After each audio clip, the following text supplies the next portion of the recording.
I think I know almost everyone, but if not, I'm Donna Phillips. I am the Vice President and Chief Program Officer here at the center.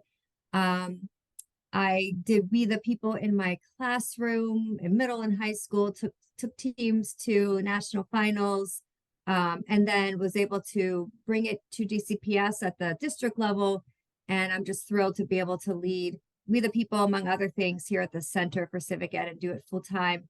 As a teacher and as a district leader, it was interesting, to think about student learning and what they were really getting from We the People and how all the different instructional materials, everything from the text to the rubric to the questions to the format and everything, really made an impact on the students' learning and who they became as citizens. So when we endeavored to revise the rubric, it was not a light undertaking. And we're really excited to share with you the thought behind the work that was done on it and how we think this is going to really propel our students' civic learning even deeper and further. This revision process was led by Emily Voss, so I'll turn it over to her. Thanks, Donna. And it was absolutely not a small effort, and there were lots of other folks involved who we will be happy to introduce you to momentarily. So just a quick overview of tonight's agenda. So we'd like to cover with you why we decided to undertake a new rubric this year, what our process was like, and then we will spend most of our time doing a deep dive into what the rubric says, and then speaking to more state level concerns about how you might use it with teacher training and with preparations for your own competitions. But we will also leave a lot of time for Q&A. So please don't hesitate to ask us questions. We're sure that you will have quite a few. We would encourage you at this point to use the chat feature to ask questions. Donna will be monitoring the chat since I'm leading the PowerPoint here. But depending on the nature of the questions, we'll either address it in the course of the program, or we'll cover it at the end. But either way, we'll get to your questions. Alrighty. So in brief, for those of you who have been coordinating for a long time, and maybe some of you have not been coordinating for a long time, but you were utilizing the rubric in the classroom, there have been a number of years where folks have brought to the center's attention that there were challenges and issues with the rubric that we had been using previously. So there were many of them, which we did certainly take into account, but a lot of those challenges were, brought to our attention through the course of conversation. So that became our rationale for working on a new one. And the process began probably as far back as 2021 when, we were hearing from folks that there were concerns. And then we did a more formal feedback process following this year's national competition where judges and others could submit specific feedback about things that they liked about the old rubric and things that they found to be problematic. So that really kicked off the process that we undertook in the summertime. So we gathered together a committee made up of board members for the center, state coordinators, teachers, our score team lead, and alumni of the program. And most of the folks who are on the committee have actually done more than one thing. So we have, for example, an alumnus who is on the board, an alum who served as a judge, a classroom teacher who sometimes serves as a judge. So folks were able to really wear multiple hats and bring multiple perspectives to the meetings that we had, which was very helpful.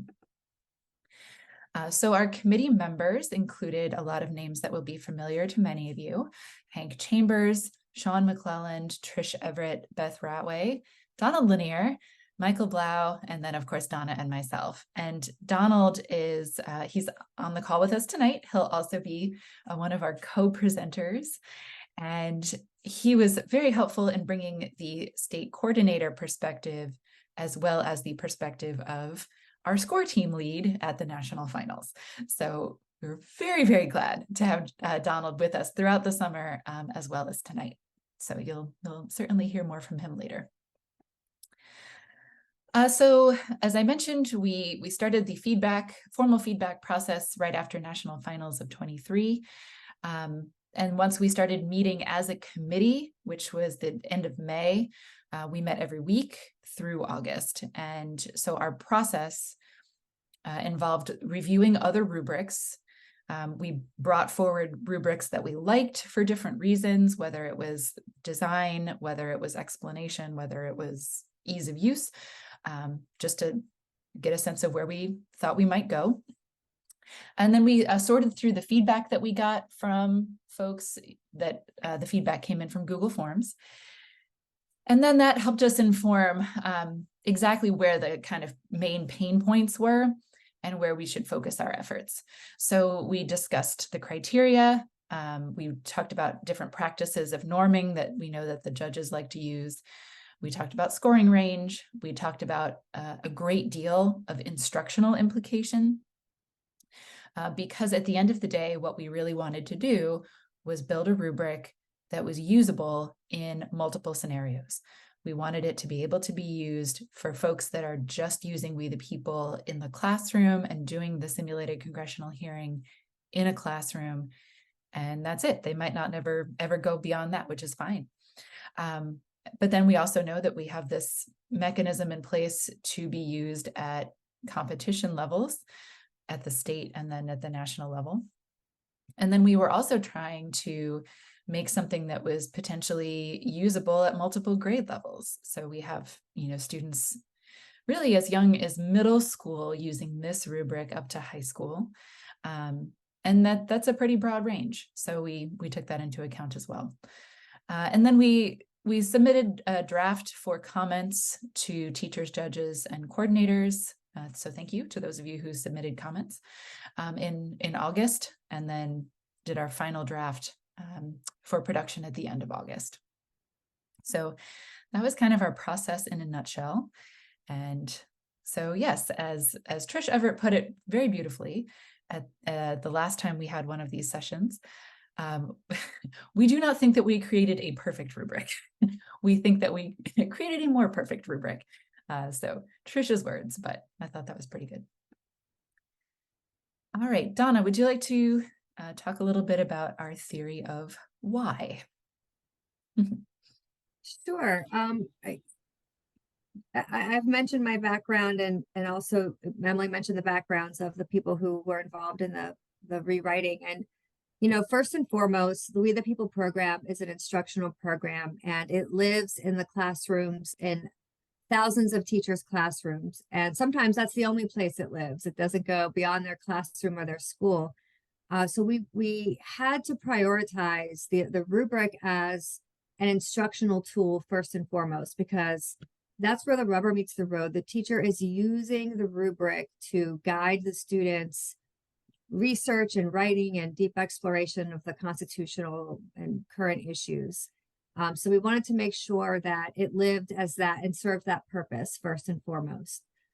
So we took a look at the current rubric, the former rubric, and we wanted to bring it into the best practices for not just what is best practices in the field, but also what it is that we know that when students are then in a showcase or a competition setting during the simulated hearings, what is it judges are looking for? What have we seen reflected year over year for decades that judges really use to say, that team gets it. They're going deep. They made the connections, So we wanted to make sure the rubric reflected what we believe to be the best aspects of what the We the People program does for civic education.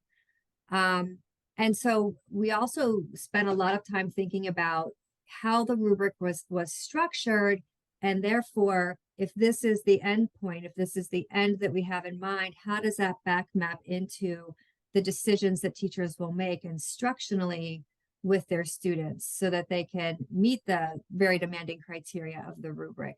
So how does what's in the rubric dictate the type of learning that will take place? We all know that the process of preparing for the We the People hearings is just as important as actually doing the hearings. It's when they're working in groups and synthesizing information and editing and making new connections, giving each other feedback, doing practice rounds.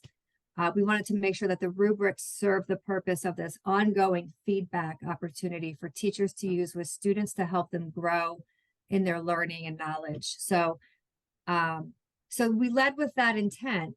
And then today's session is really going to focus on how, after all that happens in the classroom, the rubric can then still serve to guide judges in evaluating the depth of the student's knowledge. Thanks, Donna. And I think we've covered this pretty thoroughly at this point, but I will point out that one thing that we talked about with the teachers is that the rubric is meant as a tool for as a tool to allow for the possibility of feedback for students rather than intended as a exclusive grading mechanism. So that was an important thing that we talked through with the teachers, and Trish did a great job of explaining that further. So this does not just say that if this is only being used in a classroom setting, that the rubric scoring can't be contributing in some way to a student's overall grade, but that the whole total of a student's assessment should come from additional sources, not just the score on the sheet of paper from a reviewer. So that's an important thing we pointed out. Okay, so yes, we intended the rubric to be used at many levels. We've talked about that a little bit here. And so to that end, we also have several key features that are exclusive to the new rubric. So we built in more extensive comment sections that we'll look at in just a minute. And there's more extensive criteria guidance. And then the key difference is now the separation of the opening statement as its own standalone category. So at the end of the day, though, what we did mostly in the summertime was what we felt was refinement, not reinvention. The structure of the rubric at the end of the day still looks pretty similar. So revision was at the heart of it. And we will point out, for your purposes, this might be useful to you, it might be useful to your teachers, that the scoring rubric does support a lot of the specific bullet points outlined in Educating for American Democracy and the C3 framework. And of course, it will also align with many of your state standards as well. So we have a page here, if this would be helpful to you, where those crosswalks for Educating for American Democracy live. But yeah, certainly to know that the rubric is even more explicit about connecting to those different standards. All right, so we'll get into a bit of the design, and I really hope that at this point you all have had a chance to take a look at the new rubric, but I'll point out some of the things that we really were excited to roll out in this new version. So key among them is comment spaces. So when you look at the rubric, you'll see that the criteria, expectations, and guidance is in the center column.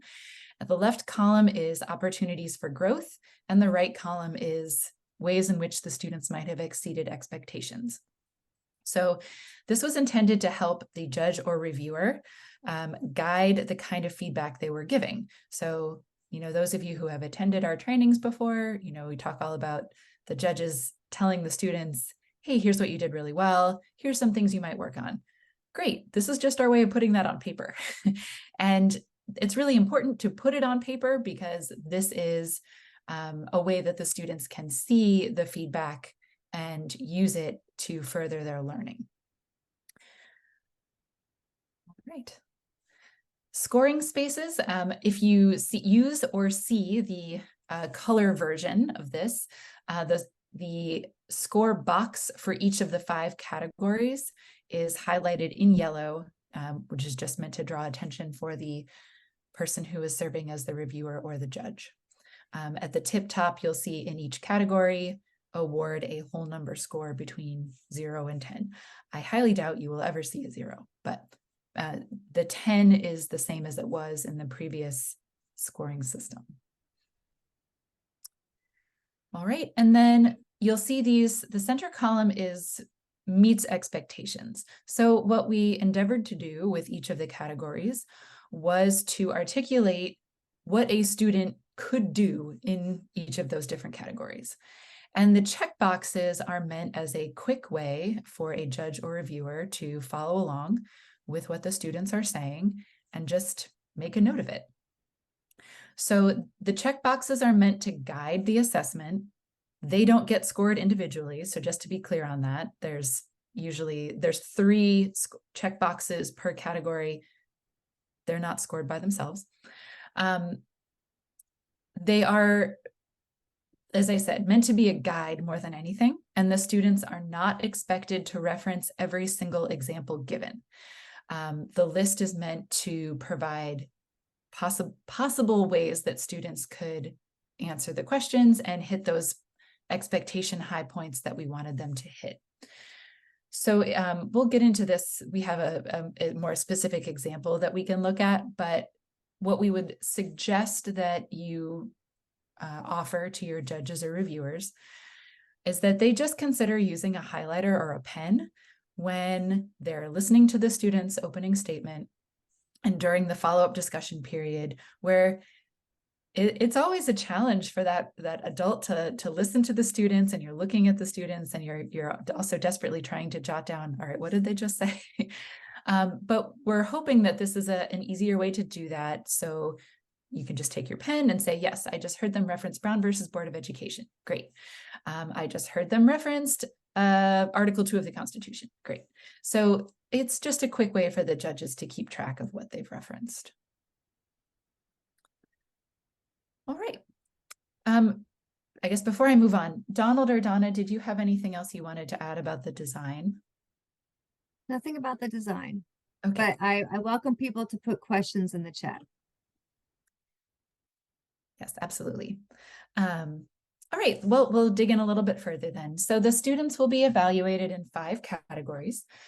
We have the opening statement, evidence, analysis and understanding, application, and discussion.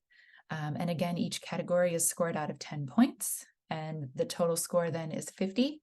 So each category is 20% of the total score. So the opening statement, these are the elements pulled out of the rubric itself. So the opening statement is intended to be judged entirely on its own, and the following categories will be based on follow-up. So with the opening statement, as always, we're just looking to make sure that the students have answered all elements of the question. We would like to hear from all students on the panel presenting the opening statement. And we're looking to make sure that the students have taken a well-organized and logical approach to the question that they're answering. We're looking for them to make references, whether it's primary and secondary documents, scholarly sources, historical You all have probably done this many times. So, but we are pulling this out for a good reason. So the reason that there's a couple of reasons that we chose to separate the opening statement. And this was actually one of the most requested changes on the feedback forms. So this is the area in which the students could possibly have the most outside influence. And, we're not going to sit here and say that every single student is going to plug the question into ChatGPT, but some will. And some of them might have additional coaching that allows them to have additional adult assistance. That's going to be always really, really hard for us to know when the students just read the opening statement out loud. But we also want to make sure that we are recognizing the work that goes into the student preparation. So that's a lot of time for the students, for the teachers, to do the research, to craft the statement, to get it from 10 minutes down to 4 minutes. So we felt that 20% was a fair assessment of the work that went into the opening statement, but allowing most of the scoring to come from the follow-up, where, as we know, the rubber really meets the road. So how much the students understand what's going on is not always evident in the opening statement, but it will be evident in the follow-ups. All right, so moving on then to category number 2 is this is evidence. So I have these little call out boxes on each of these slides, primarily thanks to the amazing and wonderful Hank Chambers. So with evidence, what we are looking for in brief is, what does the Constitution or the other historical document say? So, and very specifically, we were careful to craft the language of these little checkboxes to allow students to reference constitutional text or principles and or other primary and secondary sources. So as you all are familiar from many years of doing this, not every question starts from the Constitution. A lot of the questions from Unit 1, 2, and 6 pre-exist the Constitution. So we're trying to allow for the possibility of students to articulate what is at the heart of that question, no matter what kind of document or quote or case or whatever that it is. So evidence in brief, what does it say? Category 2 is analysis and understanding. So now what we're looking for is, in brief, what does that document mean, and according to whom? So is it a case? Is it a quote? We have several of those in the state level questions this year. So we've talked about, what does it say? Now, what does it mean? And there's going to be, as you see here in the checkbox number 2, there's going to be opportunities for students to recognize multiple perspectives. So whether that's dissenting opinions, majority opinions, alternative arguments from historians, arguments from different philosophers, this is where the students can start to piece apart who might think what about this particular issue that may or may not have been brought up in our opening statement. Students can also then talk through various interpretations of documents as well. So that's also completely appropriate. All right. And then the fourth category is application. So in brief, how does our understanding of the document, the quote, the case, now how does it apply? So what does it say? What does it mean? How does it apply? So this is really the section where the students are asked to apply their understanding to either other issues of the time, if it's a historical question, or bring the application, into the modern era. So for example, I've highlighted some of these things here, that students have the opportunity to demonstrate familiarity with constitutional principles, potentially from other contexts than the United States. So the application could be to colonial era England. The application opportunity might be to 21st century globalization.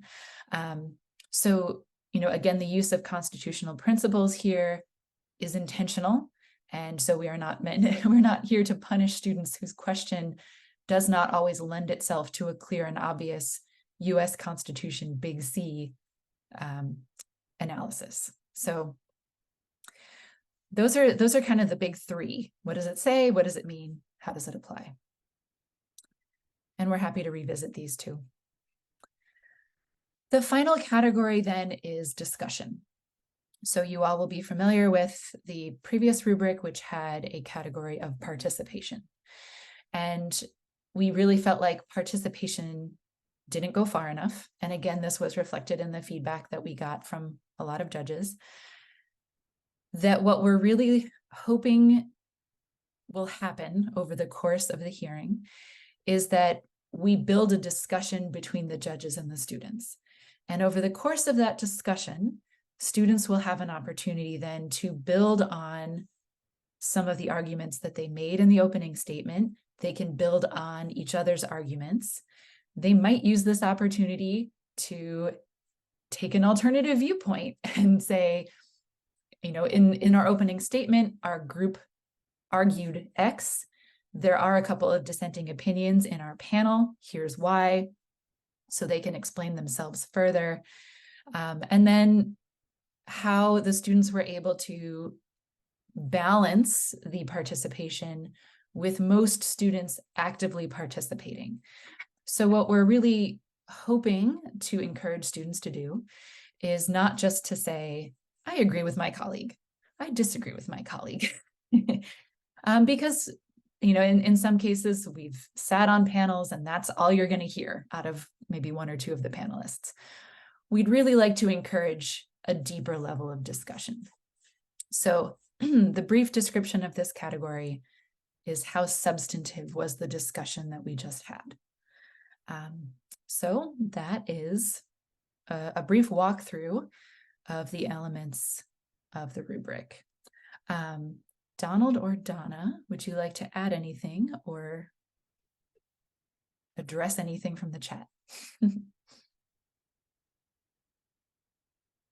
I'll share the one question in the chat. And this might be something we come back to at the end, because I feel like we could have a great discussion about this. Brian Farmer asks, has any consideration been given to changing the time allocated for follow-up questions?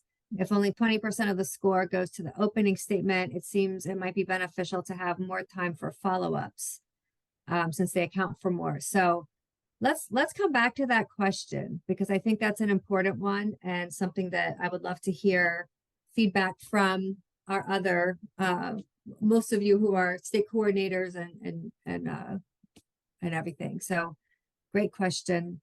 Yeah. Unless Donald or Emily have any immediate responses to that. No, I would agree. That's a great question, and we can definitely bring it up later because it came up in our teacher discussion a couple weeks ago. Okay. All right. So we wanted to dive in to an example from one of this year's state competition questions. So we were writing the rubric over the summer, and then the questions started to be written also at the end of the summer. So the manner in which the question writers approached the work this year was informed by the rubric. And the way in which we are working our way to follow-up questions also supports the rubric. So I've pulled out this one as an example just because, number one, it's relatively short and it's easy to dive into. All right, so this is Unit 2, Question 1 for this year's state questions. How did Brutus 1 and Federalist 10 assess the problem of factions, and what were their proposed remedies to address the presence of factions? How did these ratification essayists' views influence future interpretation of the nature of representation? In your opinion, which of these two has proven to be the most accurate in their assessment? Okay, so as the question is written, we have a great case for evidence. So how do Brutus and Federalist assess the problem? With analysis and understanding, what were their proposed remedies to address the presence of factions? So what do they say? What do they mean? And then how does it apply? So in your opinion, which of the two of them have been the most accurate? So this did hit on those 3 points. So the students, of course, will answer all of these in their opening statement, but we're really going to get into much more substantive discussion about those things in their follow-ups. And speaking of follow-ups, as we are currently in the process of building follow-up questions, this is also something that we're bearing in mind. And I will also point out, for the purposes of this webinar, these are still in draft form, so please do not distribute the suggested follow-up questions yet. All right, so one of the first things that we're going to put in those suggested follow-ups are, you mentioned blank in your speech. Tell me more about blank. So we have for a long time really tried to encourage judges to start their follow-ups from what the students say in the opening statement. So a lot of the students, deliberately will leave references unexplained because they really want the judges to ask them further follow-up questions. So, and this is just a perfect example of application. So you mentioned this thing in your speech, tell me more. And then the second one, which is a little bit obscured there, but how does this particular concept relate to this other particular concept? So, for example, that in the one that we just looked at, how does the concept of faction relate to the concept of political parties? So that's another fantastic potential for an application question or analysis understanding as well. And then for evidence, were there any significant historical events that influenced the views presented in Brutus 1 and Federalist 10? So those are just some examples that we wanted to show you, that we are really working to craft deliberate follow-up questions in such a way that it helps support the students' discussion. So, all right. I'll chime in real quick, Emily. I know we'll talk about this coming up, but in your judges training too, what this speaks to is when the judges, meet ahead of time. I'm just reading Kathleen's comment. Yeah. When the judges meet ahead of time, they're going to want to think about, okay, what concept is part of this unit or this question that I'll want to draw their connection to. So they can be ready with that question. We provided these sentence starters as a way to get judges to kind of like tune into that. So then they are asking the questions that help the judges see how well they meet the criteria in the rubric. So this really does speak to how we'll communicate to judges about what to listen for and what to ask. Yes, and so to briefly touch on 2 points that I see in the chat. So you are by no means required to use these follow-ups, as has always been the case forever and always. It's optional. You do not have to use them. You do not have to distribute them. But Yeah. a lot of you all do use them. You do distribute them, which is great. So, we're just trying to provide that additional level of support within the rubric structure. And then to Rebecca's question, when will they be available? We are this close to finishing the edits on them.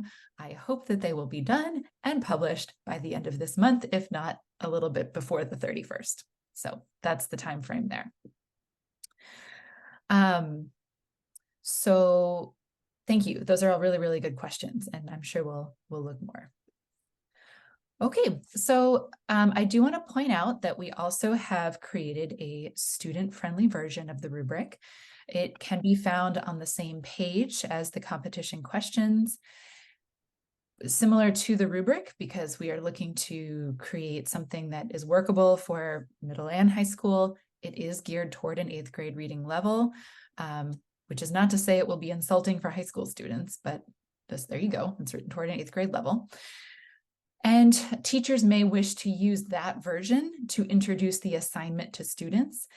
And it certainly would not hurt if you are in a position of training for you to also be able to provide this to teachers from the beginning. So we have at the top the explanation of what is this exercise that we are about to ask you to do. So in this assessment, you are the experts testifying, blah, blah, blah. You're familiar with that part. By the end, you'll improve your critical thinking skills, learn to use different types of evidence, and analyze how the Constitution impacts our society. So for each category in the student version, there is a description geared toward the student. You and your classmates will write and deliver a well-organized and clear speech based on the questions from your unit. As a team, everyone should take part in the writing process as well as delivering the speech.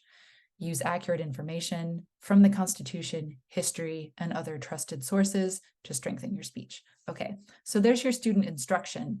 And then on the right column is the criteria that the judge or the reviewer will have in front of them.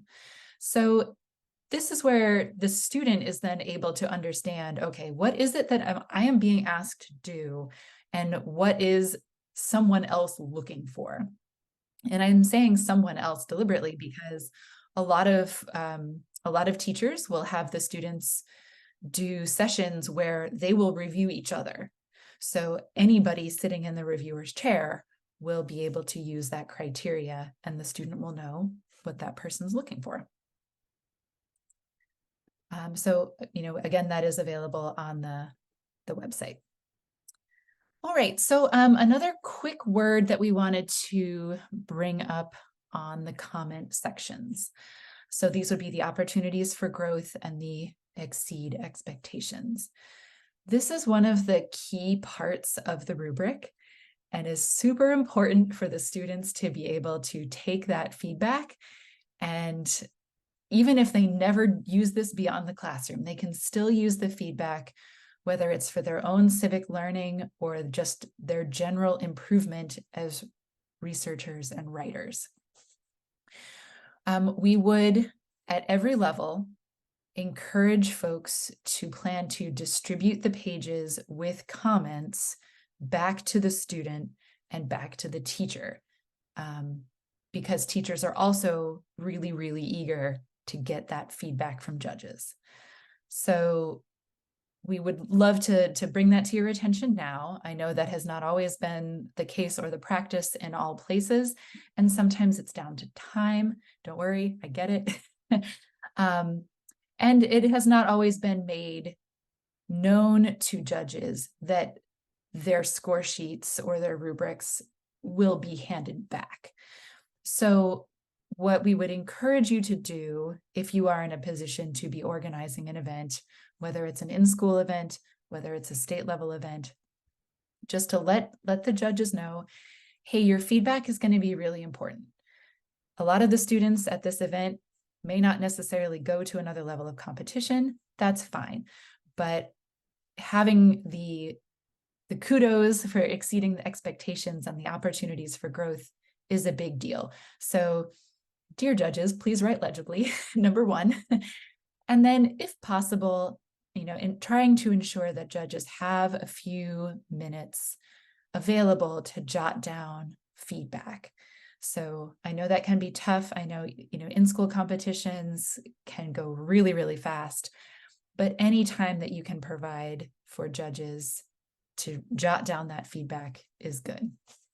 And so I'll say this, as we're thinking about doing the national competition agenda, we are building in 5 extra minutes in between hearings, specifically for this reason, so that judges have more time to jot down their thoughts.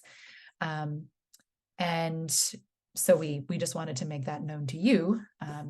So if you are in a position to provide extra time, it can be nice. All right.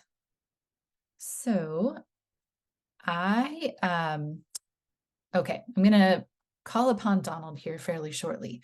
There are a couple of things in the new rubric that used to be in the old one that we discussed at great length that did not make it into the new one.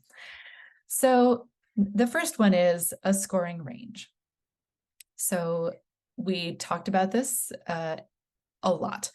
And at the end, we determined that the rubric as a primary instructional tool would not in itself benefit from the scoring range. The teacher is going to get a lot more out of feedback and will be able to support the continuous learning of students much more using the feedback than just maybe having the scoring range listed. That being said, we know that this is also the way that teams are evaluated in hearing settings. Even in that setting, there was a reason we didn't put in the scoring range.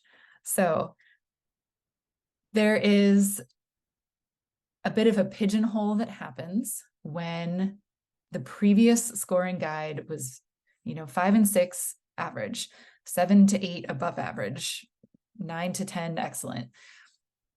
That was kind of very pigeonholing for judges to try to figure out, was what they just saw in one of these very, very narrow categories. So we were hoping that the judges would be able to have more of a range of opportunity to score based on what they saw if we did not include that. We would really like to encourage judges to discuss and deliberate on their scores. Some of you all require that the judges be within a certain range of each other. Some of you don't. That's fine. We don't have to get into that today. But the opportunity for the judges to discuss and deliberate may yield different results on the scoring range. And then we also wanted to point out this bullet here that students will be demonstrating their learning in a whole bunch of different ways within the categories. And for us to attempt to describe what does a 7 look like, what does a 5 look like, is next to impossible.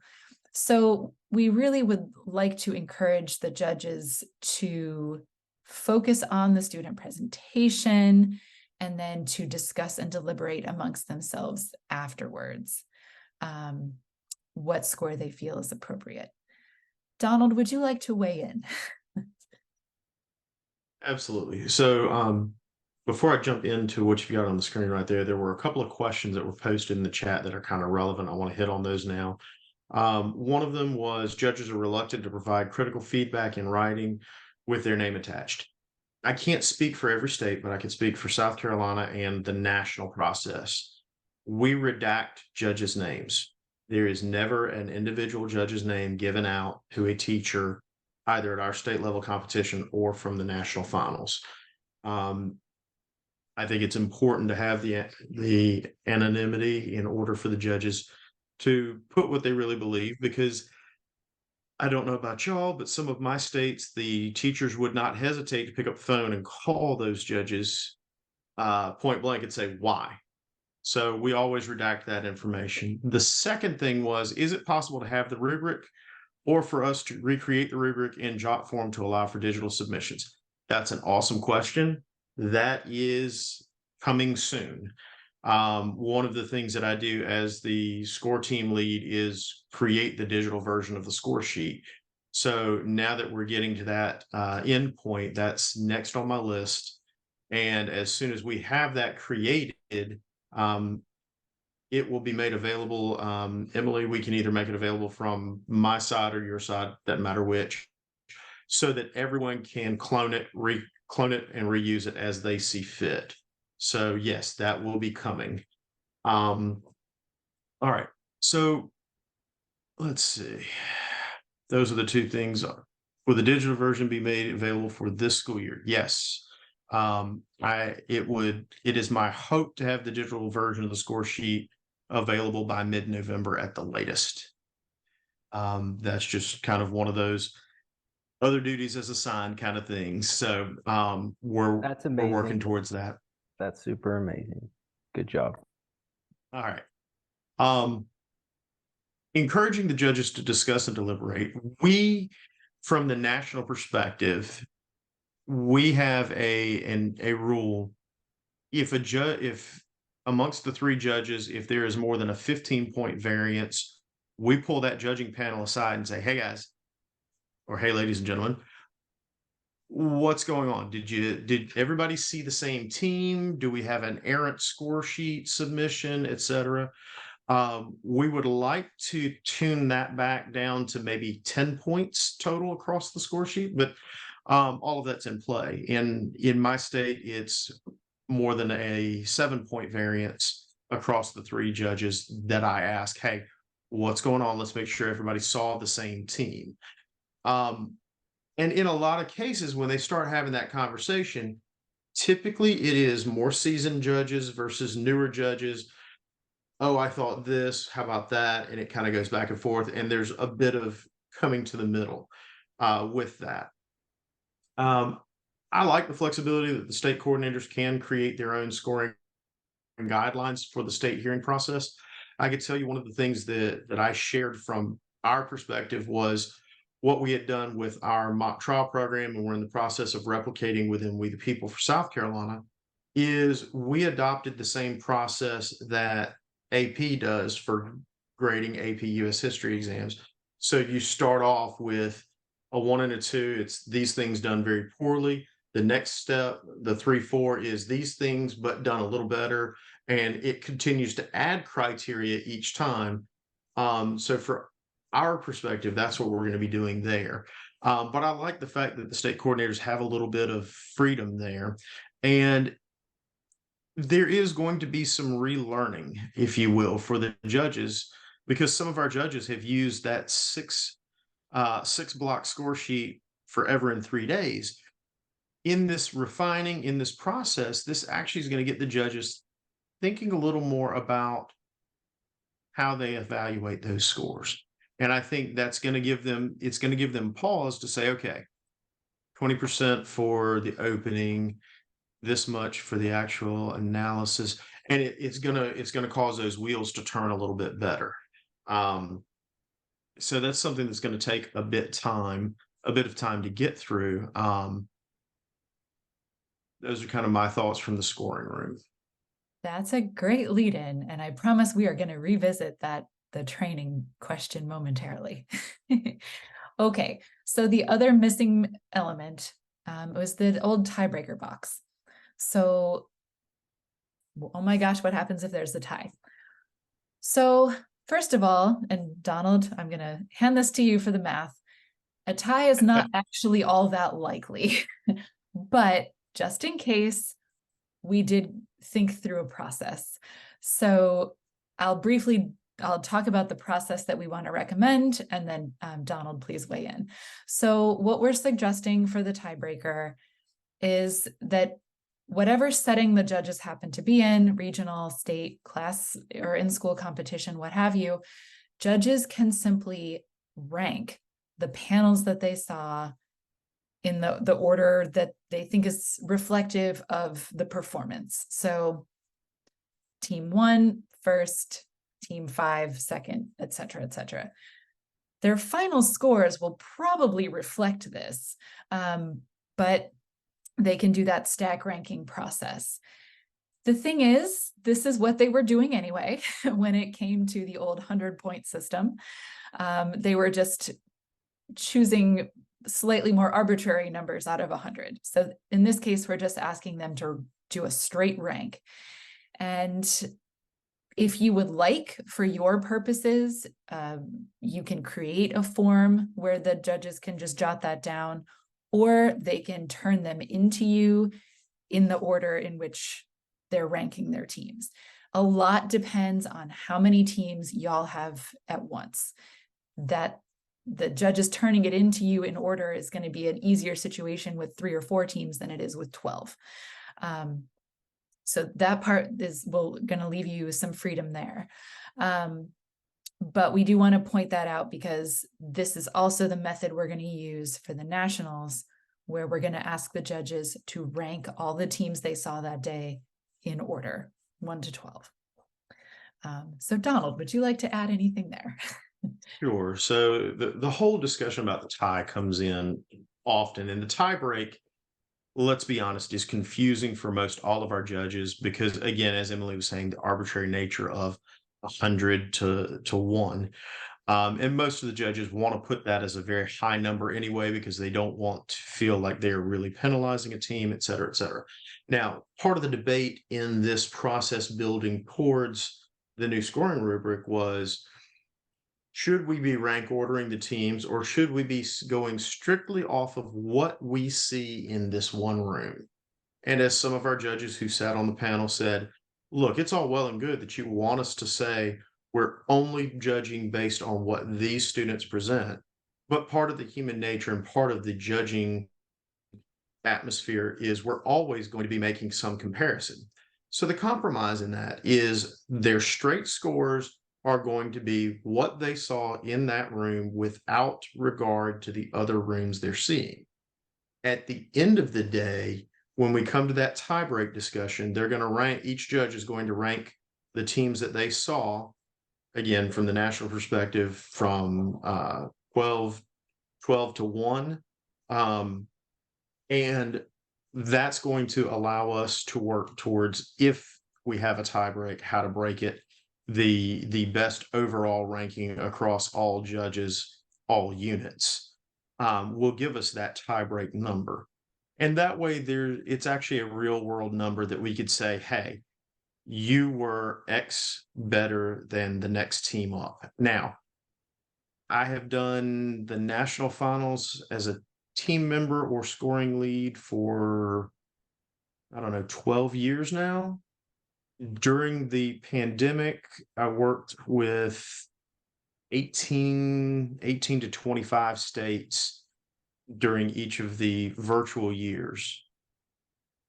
All of those, plus all of my state competitions combined, I have seen 3 times that we've had to go to the tiebreaker, all 3 times at nationals, and all 3 times that's what determined the difference between team 10 and team 11, so making the final day and not. So this is not something that I see often, and when I do see it, it's in the much further down rankings versus your top individual teams. Now, that being said, if from the state level you are more comfortable keeping the traditional tiebreak for your judges at the state level, I don't have a problem with that. I think that's one of those things that when we have that tiebreak box in the digital jot form that I'm working on getting out to everyone, that's going to be the option where you can fill it in that way versus the rank order portion. One of the questions that just came up, has anyone ever witnessed a tie at the state level? We have seen very close, but we've not ever had a tie in the ones that I've been involved with or interacted with. When I was helping North Carolina build their program back up a few years ago, we had a 2-point variation or 2-point difference separate the overall winner from the second place. But I haven't seen it at the state level. All right, Emily. All righty. Thank you very much, Donald. All right, we have already covered this one. What if there's a tie at nationals? But very unlikely. But as Donald mentioned before, and I'll highlight this again, we are going to be using the electronic score sheets again, and the judges will be able to enter their rankings that way. Okay, so this leads us to a question about scoring transparency, and I wanted to bring it to this group of people because this did come up in the teacher session a couple of weeks ago, and I know it's come up before at the national level. So the teachers, based upon especially the comments, but also because they just want to know, the teachers who were present were expressing the interest in knowing overall scores for their state level competitions. So I put that out to you since you all are the ones running their state level competitions. Some of them would also appreciate knowing the score breakdown in each category so that they can identify where their weak areas are compared to for their fellow teams. Again, I leave that up to you. You could choose to do it or not to do it, but the interest was expressed on the part of many of those teachers. So certainly that will help teams improve, but also the feedback will help them improve as well. And really, we think that the feedback is going to be the most important thing. At the national level, we will also, I will say, we do intend to release the overall team scores. I know we haven't done it, we didn't do it last year, or at least we didn't make them public last year. We're going to go ahead and release the scores this year. I'll tell you that now. So just passing that along. All right. Moving on ahead with a couple other items. So judge training and educator training for that matter. So implementing a new system, we recognize that this is a lot. It's a lot of work. I mean, you all are new to it, and we really appreciate you being willing to join us on the journey here. So we want to make sure that you feel like we're there to help and that we can provide you with the resources that you need. So there is a recording of the Implementing the Rubric in the Classroom session from October the 4th. It's on the Center for Civic Ed YouTube channel. And then we are also hosting a rubric training for judges on November 2nd. So it's a similar structure to this, where we'll introduce the judges to the rubric and how to understand it. We'll probably do some, watching different videos of teams to kind of get them primed for how to use it in a competition setting.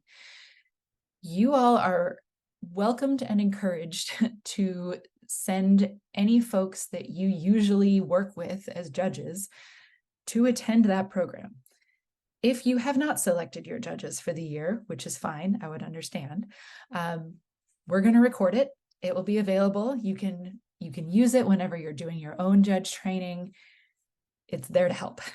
And then we will, of course, be doing additional training for national level judges as well. So we have that. Some of that is already available, and some of that will be available within the next couple of weeks. And then we are also interested in the feedback that you all might be receiving from folks that are using it in the classroom and at the state level. So our best interaction with the teachers and students is through you. So whatever you're hearing from teachers, questions, confusions, what have you, definitely share them with us. We would appreciate that. And we, as I said, have those recorded trainings available that you can use and distribute if it's useful. And then if you find along the way that you really wish you had one particular thing, please let us know what you need. We are working on additional supporting materials. But if you have other questions, please let us know. There's no way that, our committee was terrific, but there's no way that all of us came up with every possible scenario that you all might have questions about. So just let us know. So the timeline moving forward, we're in the middle of the fall. We're doing the rollout now, training, creating those supporting documents, the JOT form, that kind of thing. We are hoping that the rubric will be in use in the classrooms and hoping that you will use it in your state level competition this fall and this winter. We plan to use the rubric at the We the People Nationals, and by the time we complete that process, we will probably also put out a new Google form to collect feedback. So lessons learned from field use. So that way we can start taking some additional refinements into consideration. So we don't at all expect that the thing that we gave you is 100% the way it will stay for the rest of time. We are certainly willing to do refinements. All right, so the last piece I'll say here is that you as state coordinators are able to make modifications that you need to make this work for you. So, for example, if you need to reformat the rubric, that's completely fine. I will give kudos to Rebecca Tinder. She made a portrait version just because it would be easier to print and distribute, no problem. Kudos to Ellen Zwerenstein for turning it into a spreadsheet that also could capture numbers and do the math.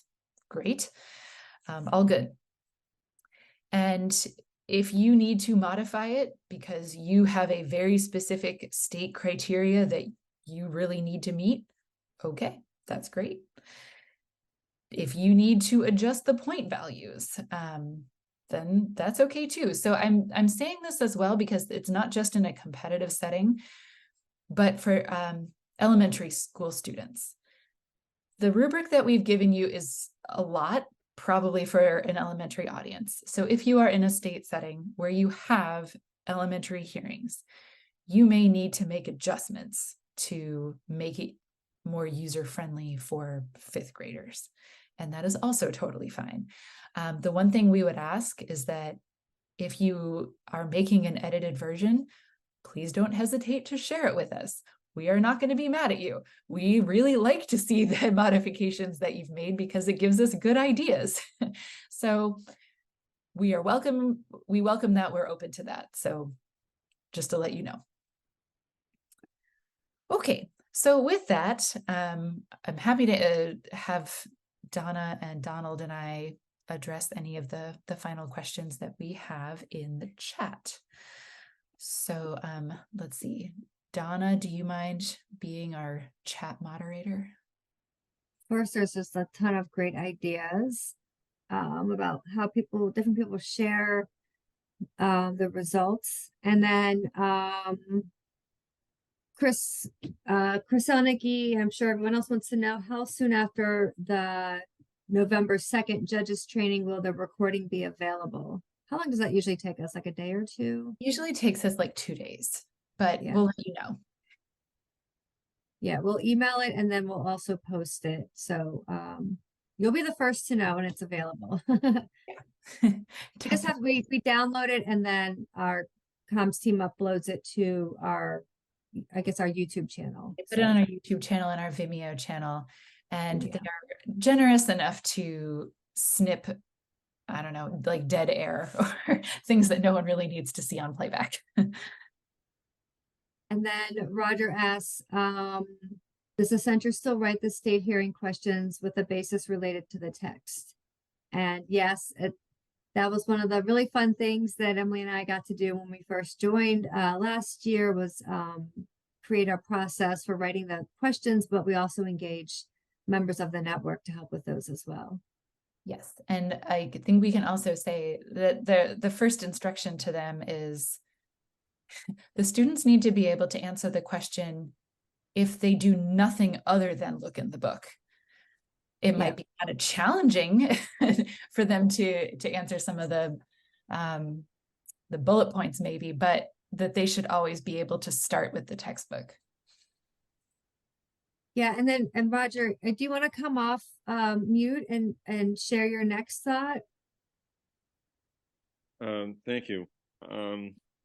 To the latter point, I've had a couple of comments that were related to some of the questions, and not necessarily this year, but in past years, where the questions were not necessarily from questions that were relating to the state, to the text. But there were a couple of questions from this year that they indicated to me that were a little bit of a stretch.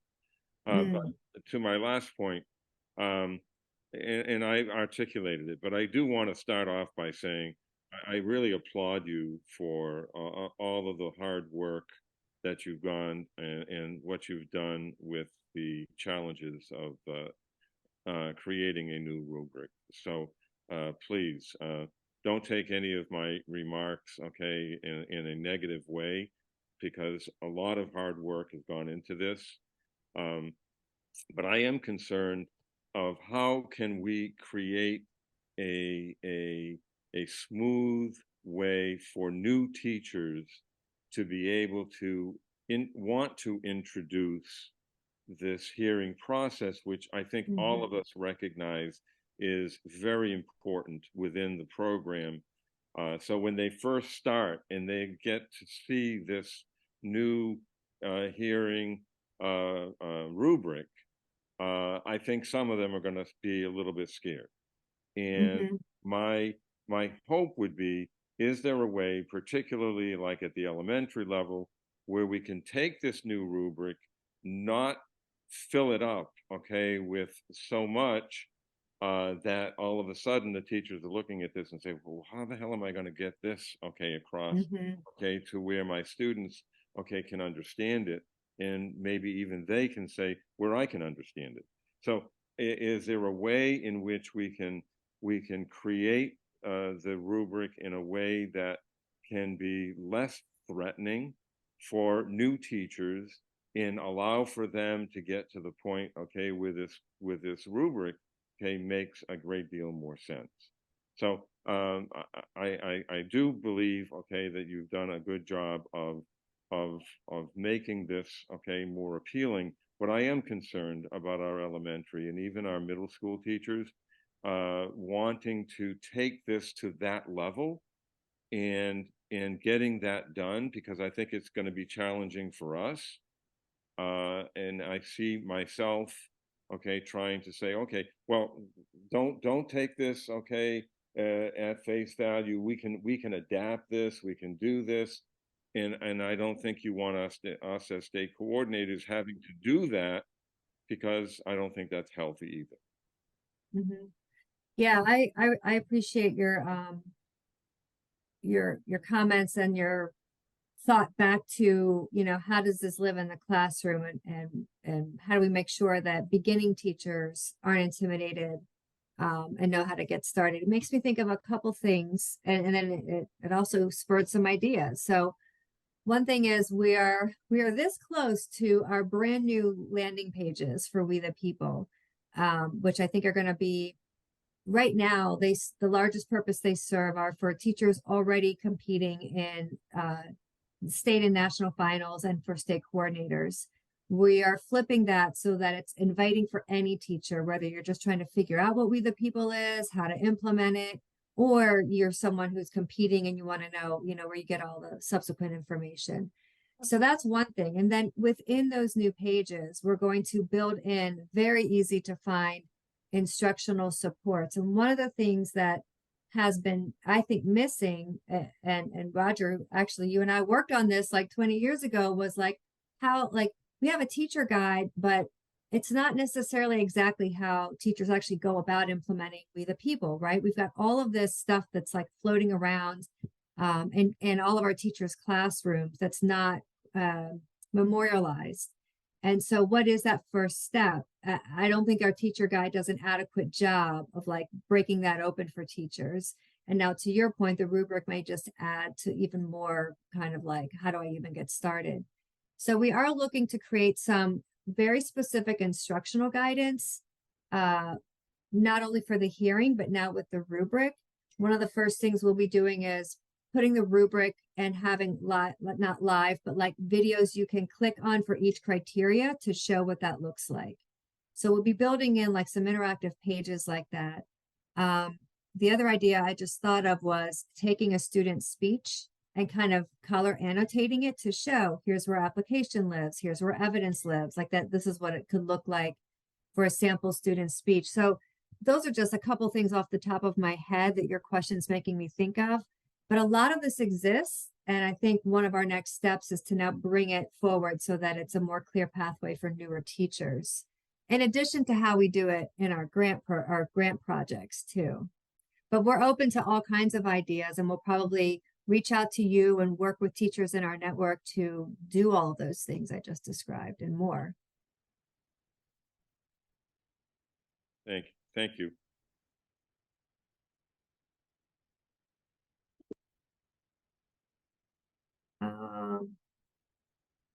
Oh, Emily had a power outage. That's what my phone was dinging about. So, other questions?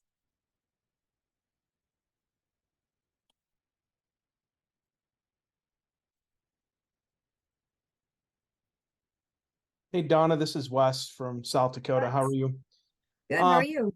Good, thank you. Hey, one of the things on this scoring rubric that I would mention is you got the yellow box, that's solid yellow.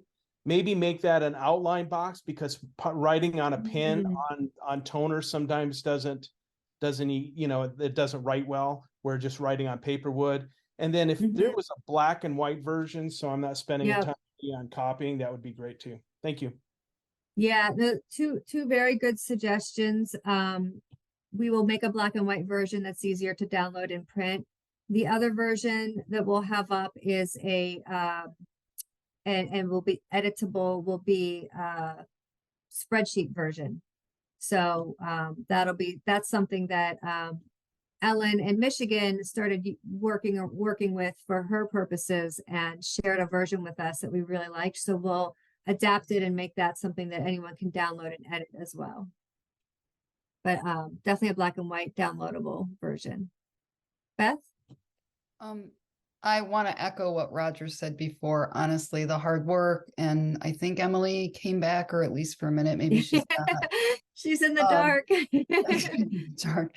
But like the explanation was great and answered a lot of my questions. But the one thing that I have gotten from our teachers, and particularly for our regional competition, which, you know, will be 18 or 20 teams, I'm kind of interested, Donald kind of touched on it before, using that AP style numbers. I have judges that have been doing this, like they fight at judges training. No, I've been doing it for 27 years. No, I've been doing it for 25 years. And they are very used to having some kind of support in what kind of numbers that they're looking at. So I appreciate that. If I were still in the classroom, I would love not having that, right? And being able to be more flexible. But I'm looking at some of these judges who, like, they've already said to me, where are the numbers? How do I know what is, if you're scoring out of 10, how do I know it's a 7 versus an 8? So if there's something that you could provide, I know that would be helpful for my state. And their worry is, the teacher's worry is, if I've got 18 teams competing, that means they are not all hearing from the same judges who are kind of standardized in one way. So if I've got, they do not feel that it's equitable necessarily. And I don't want to put my top 6 teams, or the teams that are normally in the top 6, with one set of judges so they feel it's fair, because then I'm not being fair to the teams that are up and coming and really looking to be a team that goes to nationals. Emily or Donald, do you want to chime in first? Again, it was one of those things, as the committee met over the course of the entire summer, that got bantered around and ultimately was not done. I'm willing, once we get a little further into our conversion process with South Carolina, I'm willing to share that with you as a state to state sharing, but I don't know presently that, and I don't want to speak for the nationals, but I don't know presently that the center has a plan to create a guide like that. I think they wanted the judges to use their own best judgment as they move into the scoring process. And that's, as I said earlier, part of that relearning process, because they're going to have to give different consideration versus, hey, I've been judging this since the inception. Well, that's great, but we want you to think a little differently. And that's going to be a hard thing at times. I think too, so one of the things, I feel like it was like it was like sometime in July when we took a stab at creating a scoring guide with numbers, and it went on for like 27 pages, and we couldn't land the plane on it because there were so many different ways to articulate how you could get a 7, how you could get a 5, what would make it a 5. And so here's an example, and I guess I'll say 2 things. One is, I think it would be fine for you or anyone leading a state competition to come up with a basis for decision making and just have your judges use that basis.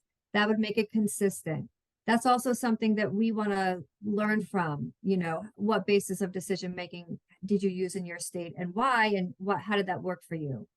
And one example of that could be, if you have those 3 criteria, there could be a team that just goes so deep and is so amazing on that first criteria, or not criteria, that first, measure of excellence.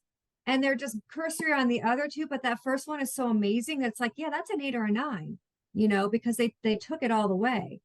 Another team could hit like, a couple things in each of those 3, and that's also an 8 or 9. And so we don't want to limit how to see that, nor could we find a way to articulate that within a rubric or a guidance document. That's something that we are open to developing along the way as we use this. But it just wasn't something we felt good or comfortable or right about having and putting out there as like, here, use this to make the judgments. But we do want to empower you to do that and to creatively problem solve with these questions about norming. And, we completely appreciate, especially in our larger states, you have to have some type of consistency, and we're happy to brainstorm with you on what that could look like, depending on you know, how your competition is constructed. Yeah, so, and I'll just add, well, I hope that, you know, my recording works, that we're going to run into the same situation at nationals, and we did before, even when there was a scoring range, you know, that the judges at nationals don't see every team, right? They see maybe half. And so we are going to run into a similar situation. But that being said, the judges have, even with the previously defined system, they've often normed their way into what they think is a 6 or a 7 or an 8 or a 9. So I'm certain that we can still get there, even if we're not necessarily providing the range. But similar to what Donna just said, if you need it for your purposes, then go for it. Any other questions or comments or thoughts? Otherwise, we absolutely remain happy to chat one-on-one if you want to. The one thing I would like to know is, how have the teachers responded to the changes to the rubric? Let's see. We had one teacher email his very grave disappointment with the rubric. The teachers who came to the webinars so far have all been very positive.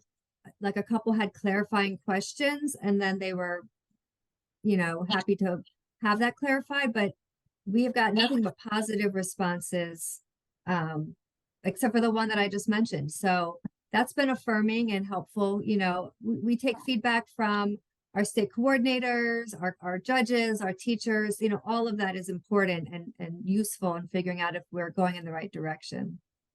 Yep.